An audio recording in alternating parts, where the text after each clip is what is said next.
Yeah, hello. We are talking here today about pressure of being an entrepreneur and doing things. And funnily enough, we just had to go and put some makeup on to be ready for this recording. So I guess there is a lot of pressure in all kinds of things that we do. But today I have Rachel Singleton and Ian Watson here to talk about pressure at work and in our business, whatever we are doing. And I am in a mentoring space training with Ian and Rachel, and I will let them introduce themselves in a short while. But we also know from Three Principles practitioner training, which was led by Ian and Carol Porros, and Rachel was also there. So we know from quite long time, about a year, I think. Yeah, ago we met for the first time, and it was really lovely. It was in London in Regent's University, and maybe we can talk about that a bit too. But yeah, please introduce yourselves. Should you start, Rachel? Please. Thank you, Miisa. And I must say, Ian, you look lovely with your makeup on now. Thank you. Yeah, I always feel the pressure of getting my makeup right, and especially my hair. So Ian and I are working together on a couple of different programs, a holistic health practitioner training, and also we're doing practitioner mentoring. And so we're working with people with an understanding called the Three Principles, but we're also looking at the whole idea of what it is to live within a paradigm of wholeness rather than of separation. So for myself, my interest in health and healing and wholeness has been going on for about 25 years, I think now. And I've worked with homeopathy, flower essences, and various other things during that time as I've kind of been picking my way, finding answers around what is health, what is well-being, until coming to this point now. So that's my very brief introduction. I won't go on for now. Yeah, my background, like Rachel's, was also in holistic healing, particularly in homeopathy. And through that work, I then got more interested in emotional and psychological health, and spent many years researching that whole field, just looking for what was really effective and helpful for people. And where that landed me was about 10 years ago, I came across the understanding known as the Three Principles, which really simplified everything that I'd learned around that. But it also gave me an understanding that I found was more helpful for more people than anything that I'd learned previously. So that became like a cornerstone of my work, and still is to this day. It would be really nice to hear what you have gained yourself after finding this understanding in your own business. Like what did it change for you guys?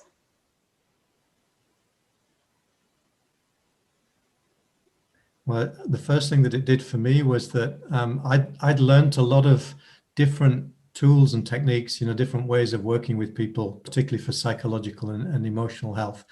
And what I discovered was that I didn't need most of them, that it was actually way simpler than I'd been led to believe. And I think for me, the most fundamental piece of understanding that I hadn't gained from any of the things that I'd learned before was the recognition that people already have well-being inside them. Before coming across the principles, like many people, I'd assumed that it's something that we have to develop, we have to work on. Some people have got more well-being, some people have got less, and that it's an ongoing kind of project to try and improve it. And the Three Principles understanding kind of turned that around for me, and it really helped me to see that actually, no, I was starting from the wrong place, that people already have what they need on the inside. And the only reason that they're not experiencing that is due to a misunderstanding as to how the mind actually works. So rather than trying to give people techniques to improve themselves, the emphasis now is much more on it's educational, really, rather than therapy. You know, it's just helping people to understand something about their own psychological and emotional makeup. When people see it for themselves, they discover that they already have what they were looking for. Yeah, I think for myself, one of the key things has been a sense of being a lot quieter inside myself. You know, I feel quieter, I feel, in a strange way, more assured. And yet I also recognize that I know a lot less than I thought. And there's something about the three principles understanding that just took a lot of, well, we're talking about pressure today. You know, it took a lot of pressure off me about what I thought I should be doing for people who I was serving. And what I noticed prior to really delving into this understanding was I noticed that I was doing a lot and generating very little. So I seemed to have to do a lot to get the very little bit of business I was getting. And that frustrated me, and it also interested me that that was going on, that I was seemingly caught in this dynamic of struggle and effort to produce very little. Whether that was in terms of what was showing up as business, or whether it was in terms of the effectiveness of what I was doing with people. And I started to see that there were people out there in the world who seemed to be doing a lot more with a lot more ease and a lot more grace. And I was very drawn to that. And then learning about the three principles, and I think both Ian and Carol really epitomized that ease and grace. The training that we did with them, I think, was full of that. It started to take away a lot of the sort of thinking that I had, and a lot of the activity that I was generating, and a lot of the deadlines and the pressures and the expectations and things that I was kind of putting on myself or putting on my life. And that behind all of that kind of reactive, kind of quite anxious, insecure thinking, there's a part of me that is just naturally responding to the moment. This part is in all of us. That when we can settle and get quiet and calm down, then our mind clears, our thinking clears. What we need to do now and what we need to do next becomes apparent. It just unfolds through us out of the moment. It's like this blossoming that we can allow to happen. And the sense of resting in that is so palpable and so beautiful that it kind of didn't make sense then to keep going back to thinking and struggling and controlling. And for a time, I actually felt like I kind of lost my words. Like I didn't know how to articulate any of this. I didn't know how to say to people what was going on inside. But it turned out that I didn't need to say very much, because somehow just being present was transmitting itself in a way that people were getting. And people started to come, work started to come in very different ways, and doors started to open. And I kind of feel like that's just going on and flowing now. So there is this sense of letting go of the handrail and allowing yourself to slip into your own effortlessness, your own wisdom, your own knowing in the moment. And if we're not planning that too much and we can get out of the way of that, then something beautiful starts to happen.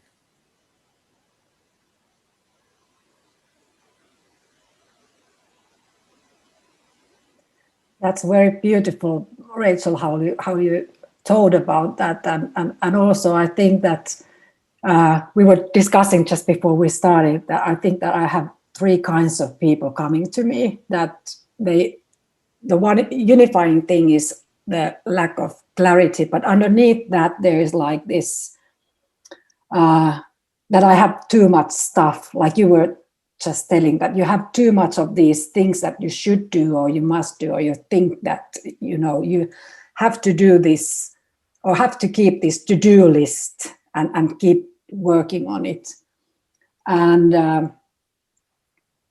you talked also about the self-confidence, that when you decide to just let all of that go, somehow the self-confidence emerges. So many of the people who come to me also have some kind of self-confidence issues. And the third group, I think, is that they have this direction issue. Where should I go? Or am I doing this right thing? Or who am I? So I heard all of those, I think, in what you were saying just right there. And maybe they are just, different, ways of looking at the same thing, actually, now that I was listening to you. Or how do you think about that? It would be really nice to hear more about this self-confidence aspect that you mentioned. Yeah. I mean, it's interesting how all of those three main things that you're kind of highlighting there are like an internal pressure. It's a way of thinking about ourselves that we've maybe picked up on, or that, that's kind of at some level habitual. We almost don't know we're doing it. It's almost invisible that we're even thinking in that way. But we're having thoughts about ourselves or our situation that feel uneasy, that feel pressured, that are pointing towards a lack in us in some way. And I think there's something about starting to look in a different direction, whereby we're listening for our own innate responsiveness in the moment, and we're trusting that, and we're resting in that quietens a lot of this down, so that we're almost thinking from a different place.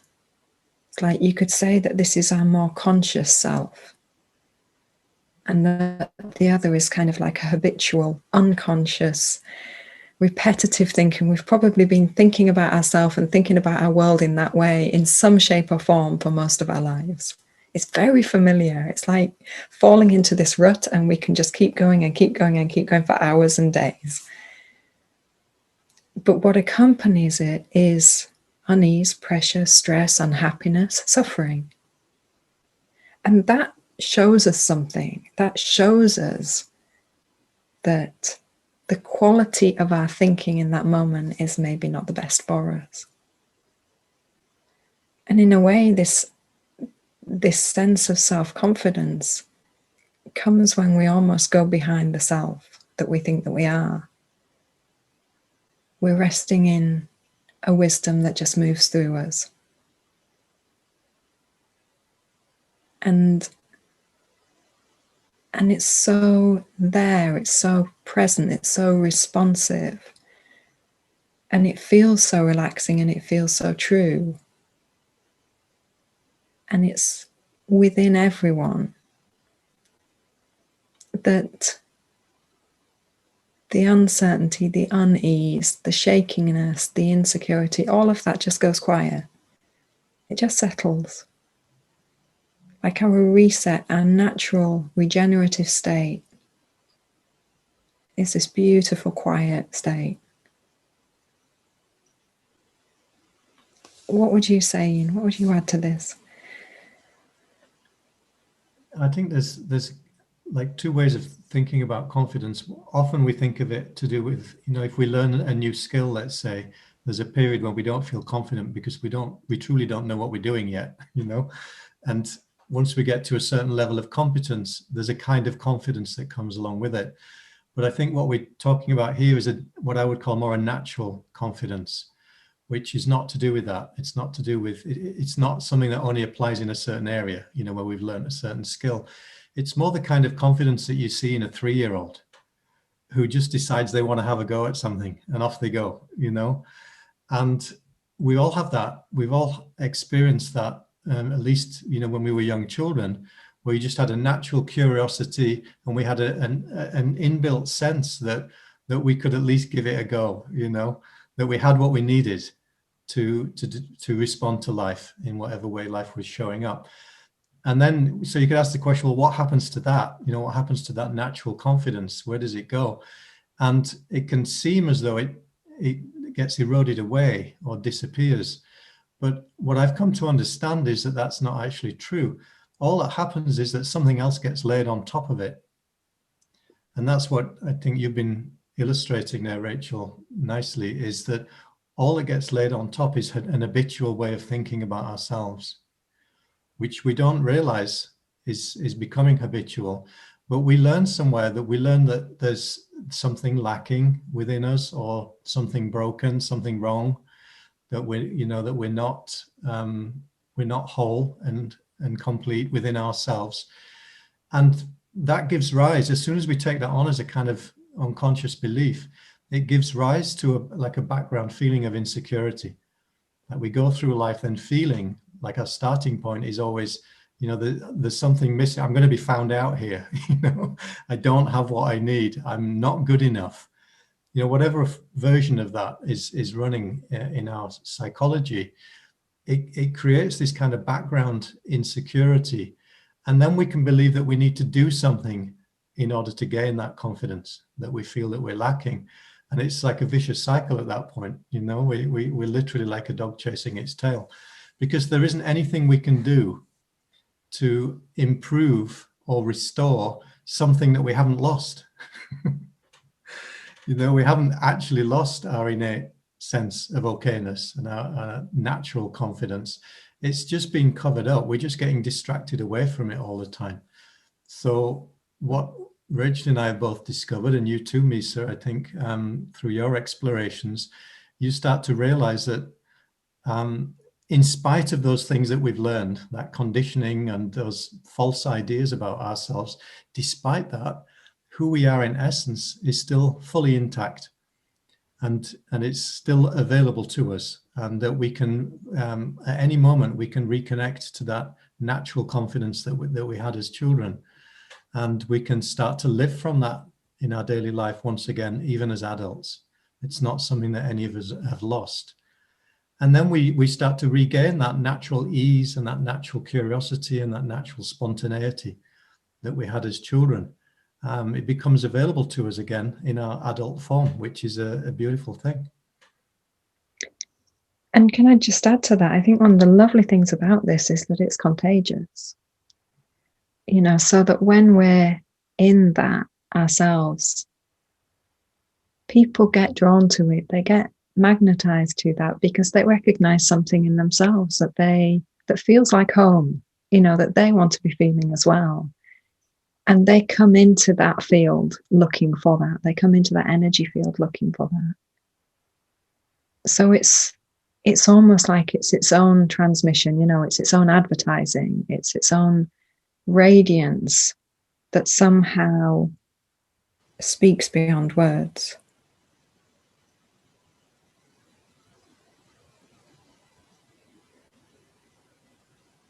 Yeah, I totally agree, and probably everybody wants to be in that kind of state and are really drawn to it.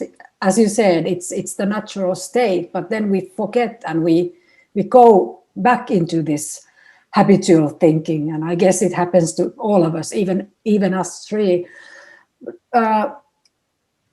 What people ask from me many times is that how do you find it, or how do you regain it? Could you say something about that? Yeah, it's the wonderful thing about this is that it's learnable. It's accessible to anyone, because there's something that is inherently true in what we're sharing. We don't have to convince anyone, and it's not something that people have to believe in. You know, they don't have to sign up for it like a new belief, and nor do they have to change or work on the habitual thought patterns which are actually limiting them. So that's a lot of what my work was prior to coming across the understanding of the principles.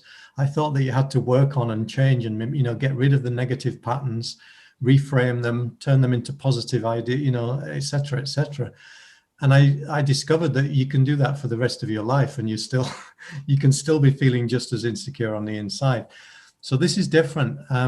Really, all that's required is that we create a space within which people can discover something for themselves that was already true. And that's that recognition that Rachel was talking about. When people recognize it, you know, they get drawn to it because it resonates with them, because it's the truth is already, a truth of it is already inside of them. And it seems to me that we all have that built-in capacity to recognize what's true when we come across it. Something in us goes, oh yeah, I knew that already. It's deeply familiar. So that's really all we're doing, is we're pointing people back to something that is already true within themselves. And we're just gently holding that space for them so that they can come to see it for themselves. And at a certain point they go, oh yeah, that's really obvious. How come no one told me that before? And it will seem literally like the simplest and most obvious thing once the person sees it for themselves. But that's the key, is that it has to be realized individually by each of us. It's not something that anyone can do on our behalf. We have to see it for ourselves. Mm. Yeah, and within what you're saying there, it kind of reminds me that there's, for me, the way that I come back to it is to come back to quietness, you know, to just point in that general direction.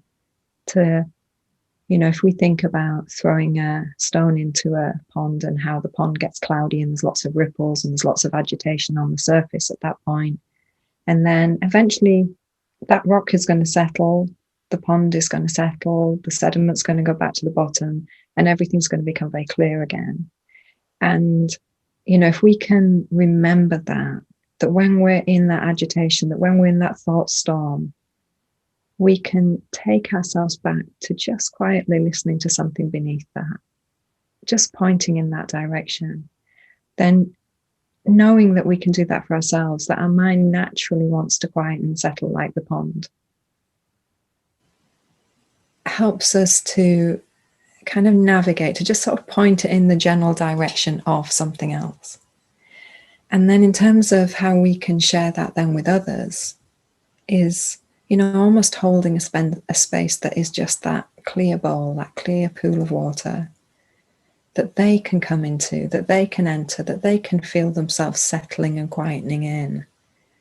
And when all the noisy, demanding, incredibly important thinking has had its say for a few minutes, and the silence begins to permeate, the quietness, the holding, the gentleness, then something else can kind of bubble up there. Something else can come into that space. They can speak from, they can access a different space.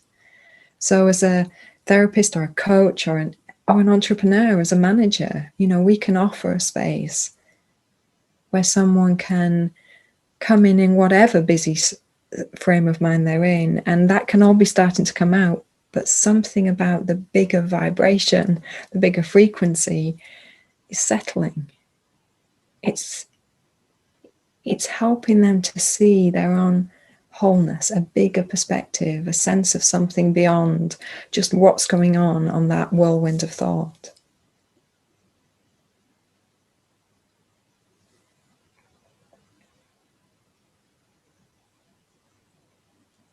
Yeah, for me, it's really reassuring, even though it might sometimes take a day or even more to be in that state of, a lot of thought, just to know that this will end sometime, that this is not permanent.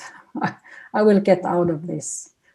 And I guess that only knowing that you will get out eventually helps.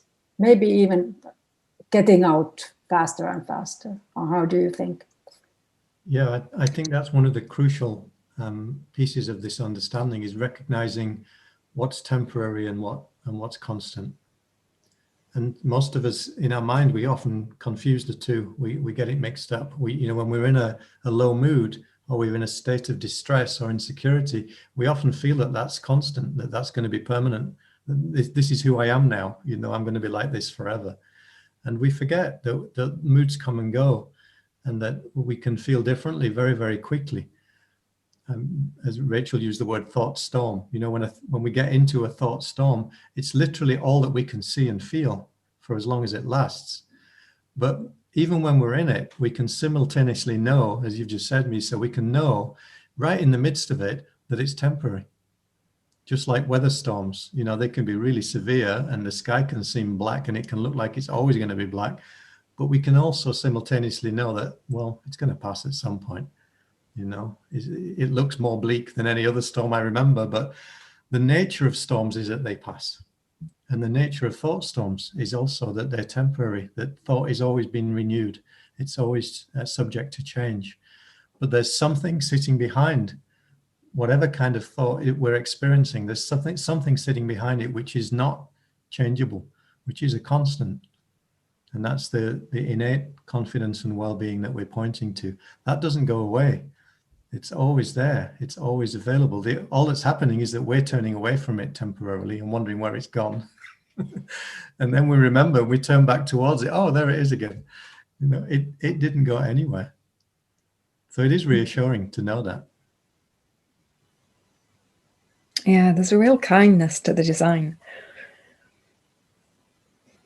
Yeah, if you just allow yourself to be kind to yourself and don't blame yourself about, having wrong kinds of thoughts. Why do I think like this again? Yeah, which is often the response, isn't it? When we're not feeling good, we often get even busier in our mind. And what we're doing then is judging our experience and, beating ourselves up for having the experience that we're having, as if that's going to be helpful. And it's not. It takes us further away from what we're really looking for, that ease and that peace of mind. But once you start to get wise to it, you start to see that, that's what's going on. I'm just adding an extra layer here. That's probably not that helpful. Again, with understanding, you become less liable to do that to yourself because it stops making sense at a certain point. So you start to get easier on yourself, which is nice. That, the kindness of the design, you start to realize that, that applies to me too. If I just leave myself alone a little bit, it turns out I know how to self-correct. I know how to come back to a sense of okayness. I knew it as a baby, and I haven't lost that innate capacity. Yeah, there's something hidden about the way we judge ourselves when our thoughts are not in their best place, It's like, as Ian said, it's another layer of it. And I was talking to someone just a few days ago who was saying, she said, but it seems almost selfish to kind of go in the direction of what gives me ease and flow and what, and to have good thoughts about myself. I shouldn't do that. That's selfish. That's arrogant. And I was thinking, gosh, yeah, how invisible that layer of thinking is within society and culture. This sense that we shouldn't be at ease. We should be striving. We should be struggling. We should be suffering. We should be finding it all very hard, very difficult. And yet, there's almost like a courage that's needed to point ourselves in the direction of what is kind and generous and confident and life-affirming. That when we start to allow ourselves to thrive in mind and body and action, then life comes along and meets that and embraces that and gives us more of it. We just see that getting amplified. We see that being received by life. And it's almost as if life's saying, yes, that's it. That's the direction. I'm going to give you more of that so you can see that. And when we go in the direction of chastising ourselves and negating ourselves or our life or our loved ones or our job or whatever it might be, and we're looking through the eyes of lack and failure, we tend to see a lot more of that cropping up. You know, there is a simplicity and an elegance to this. We'll feel it as tension and unease in our body when we go in the direction of that thinking. So if we are literally feeling stress and anxiety, then we know that our thoughts are on that trajectory. And if we're starting to feel a bit more relaxed and a bit more at ease, and like some of the knots are unraveling, and maybe there are some possibilities, and maybe life could be quite good, and maybe we are okay, and the body starts to relax with that. It's a felt sense that we get that correlates with us going in the direction of ease again. We're getting impeccable feedback all the time.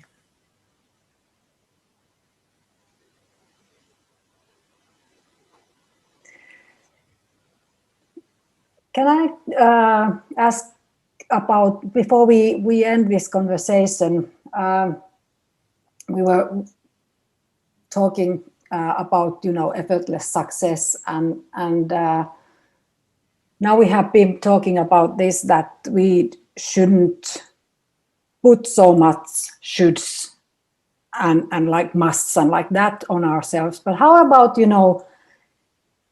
getting stuff done and being more confident in what you are doing too? So what about those thoughts that when they come, that no, you're not good enough for this, or like that? How do you see? What about that direction? Well, whilst they can sound very convincing and compelling, and like we should listen to them, they are just thoughts, and they are utterly ephemeral. They have no substance. That is a thought, and it's already past. And it is not who we are. And just knowing that is deeply empowering. When we start to spot these seemingly very, very real and intractable thoughts that even have evidence, they often come with a whole list of things that can be used in evidence against us. We're very good at that. We can see so clearly through that little one trajectory, that one line of sight, all the things that line up to prove that line of sight. But we have narrowed our focus down to only seeing one way and to only thinking one way. And it's causing us suffering. And it's causing us to not get our work out into the world. And if there's one thing that I think both Ian and I are passionate about, it's seeing people release themselves from that trap and get their light, to get their work, get their beingness, get their seeing, get their wholeness out into the world, to touch other people and inspire them and open them up.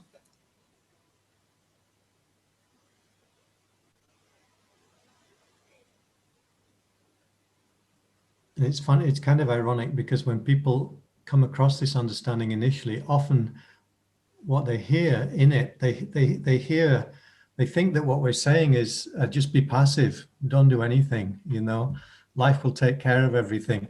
And that's not true at all. That's not what we were suggesting. What we're trying to make visible for people is that, on the one hand, we're doing a lot of things because we think we should, and we think we ought to, and we think it's a good idea. And often those things are not actually what's needed. They're part of that kind of habitual, conditioned way of thinking. We've created some idea as to what we think needs to happen in our life, and now we're trying to live up to it. And that tends to lead to a life of struggle and stress for people. Whereas if we start to discern, we start to listen in, and we notice that any thought that begins with I should and I ought to and I must tends to feel stressful. It creates pressure. It creates a sense of urgency and pressure inside of us. So if we start to notice that, and we realize that, well, we could just ignore those thoughts. We don't have to do anything with them. We don't have to act on them either. we could actually just ignore them. And what happens if we ignore them and we just keep that space open and we wait until a different thought appears that's got a different feeling to it? Well, what happens then, what I've noticed happens, if I just give myself permission to ignore those thoughts that feel pressured, and if I've got a lot of them, I realize that I'm probably not in a good state to be making any business decisions right now. I'd be better off going out for a walk, or, just reading a nice book, or just doing something to relax, clear my mind. And what I've noticed then is that in that space of being more relaxed and open, something else will occur to me. And I'll recognize it because it has a different quality of feeling. It has a feeling of freshness, originality. It's got potential in it. It's got life in it. And I'll feel enthusiastic about it rather than feeling pressured.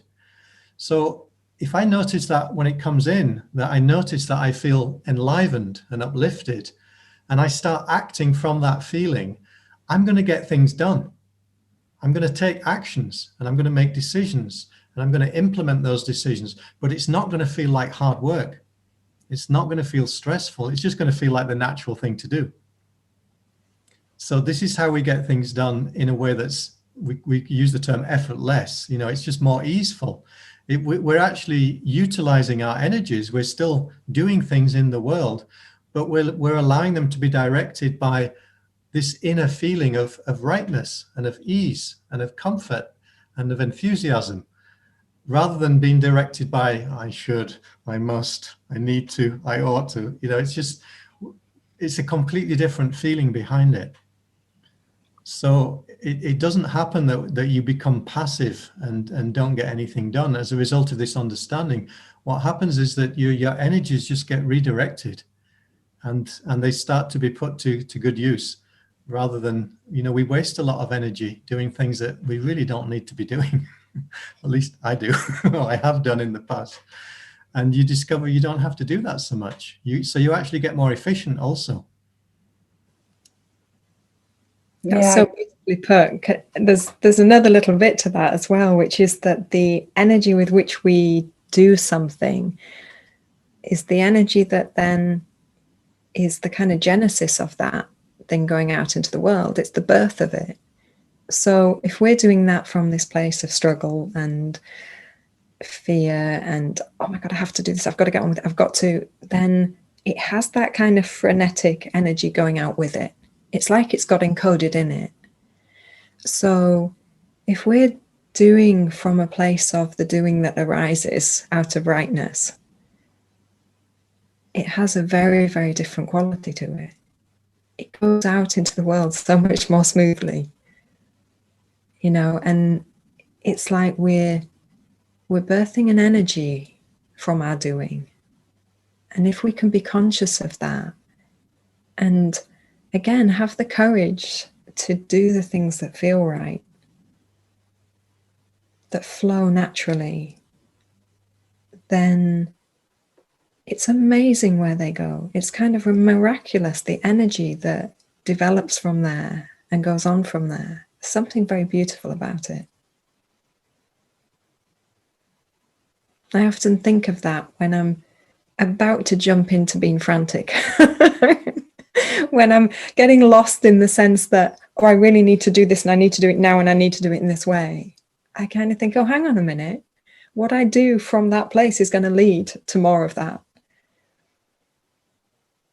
And as Ian said, that kind of stepping back, noticing when you're not quite in the right place to do that, and giving yourself some space to find a different way through, to have that appear through you, is really worthwhile. It can seem counterintuitive at times, but it's really worthwhile. Yeah, that's actually quite interesting aspect. I think there is one aspect also that many times when you are, postponing things and not wanting to do things, then when you do them, you actually notice that this was really easy. And it was only it took 10 minutes and I was, thinking that it's a huge thing that I have to do. So that's something. But also what came to my mind also was one discussion that we were having in one of the trainings with Ian, I was asking about something, that I was doing on my website, changing, some subject or something like that. And I asked that, I keep doing this. And I felt that it was a self-confidence issue. And what you said, Ian, was that, are you doing it out of inspiration or out of fear? And I think that was so good question. And I stopped doing that after that. But this inspiration thing, that we should be doing things out of inspiration, I really like that. And we all know the difference. We know what inspiration, feeling inspired to do something, feeling enthusiastic about it. We all know what that feels like. And we all know what the opposite feels like, doing something that is forced, that you feel like I have to do it because, and it doesn't matter what follows the because. It's all made up. We make up all kinds of justifications why we have to do this and we have to do it by tomorrow. None of it's true. If it has that feeling of urgency and stress, it's not true. You don't have to believe it. You can let that go. And then at a certain point, you'll feel inspired again. It's natural for us to feel inspired and for ideas just to come in, things that we'd never thought of before. It just comes in when we're not looking for it. When we're not thinking about the problem that we think the problem is, we're just relaxed. Our mind works best when it's relaxed and open. Then we become like a receptive vessel for inspired ideas. And we get the inspired ideas that we're capable of acting on. That's the beauty of the design again. We don't get random ideas that were meant for somebody else. We get the ones that are meant for us. The ones that we have the capacity and the skills and the knowledge to implement, so we can trust them when they come. Yeah, I guess you kind of know what is inspiration if you really listen to it. So you can see that what is inspiration and what is something else. That's right. We all know.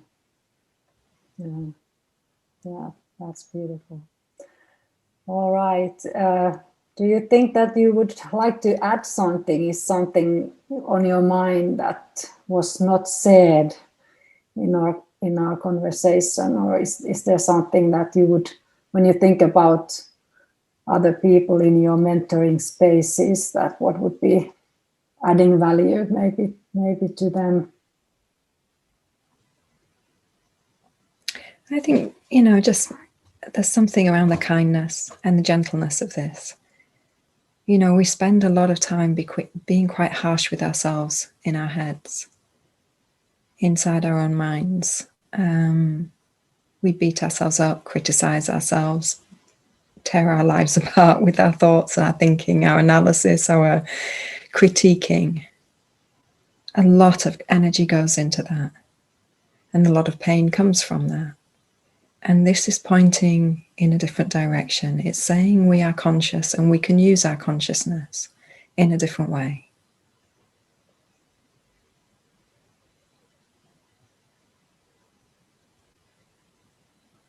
Yeah, I don't really have anything to add on this topic, Miisa. I think we've covered it reasonably well. Yeah, I think so too. Yeah, I'm so happy we had the conversation. I'm sure that everybody who will be watching this video will get a lot of new thoughts around who they are.